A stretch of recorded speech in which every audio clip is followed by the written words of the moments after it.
Hello, j'espère que vous allez bien et aujourd'hui je teste une vidéo en one shot, pas de coupure, pas de deuxième prise, bref, peu importe.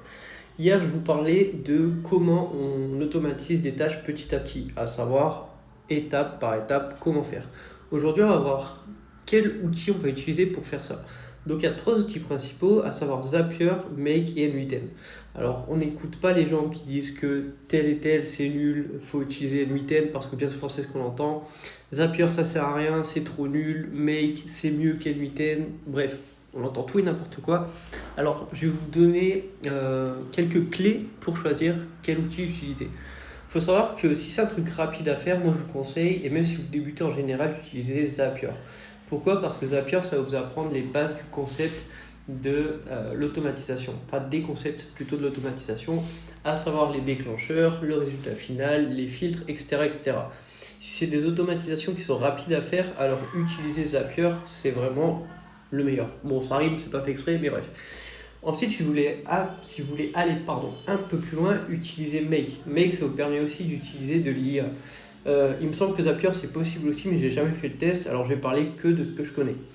Donc Make, c'est pareil que Zapier, mais il y a moyen de faire des branchements, des chemins, etc., des trucs un peu plus complexes. Et enfin, N8N. N8N, c'est un peu plus compliqué à prendre en charge au début, à prendre en main au début, pardon, tout simplement parce qu'en fait, il faut tout construire de zéro. Alors certes, il y a une formule gratuite sur N8N et c'est ça qui attire beaucoup de personnes, c'est-à-dire que si on le télécharge, entre guillemets, et qu'on le met à disposition en ligne, on n'a pas besoin de payer. Désolé si vous entendez des cris, c'est absolument pas voulu, c'est dans la rue, ou mon voisin, je sais pas, mais bref. Si vous voulez utiliser N8N, il y a possibilité de le mettre sur un de vos serveurs et de l'utiliser gratuitement en illimité. Ça, c'est vraiment un truc qui est cool, mais encore une fois, N8N, c'est un peu plus avancé. Par contre, N8N, il y a moyen de faire des agents IA de manière totalement autonome sur N8N, ce qui n'est pas trop possible sur Zapier. Et sur Make, j'avoue qu'en ce moment, je n'utilise pas trop, donc je ne suis pas trop au courant des nouveautés, ou du moins je suis au courant, mais je ne les ai pas testés pour vous dire oui, c'est bien ou non, c'est pas bien.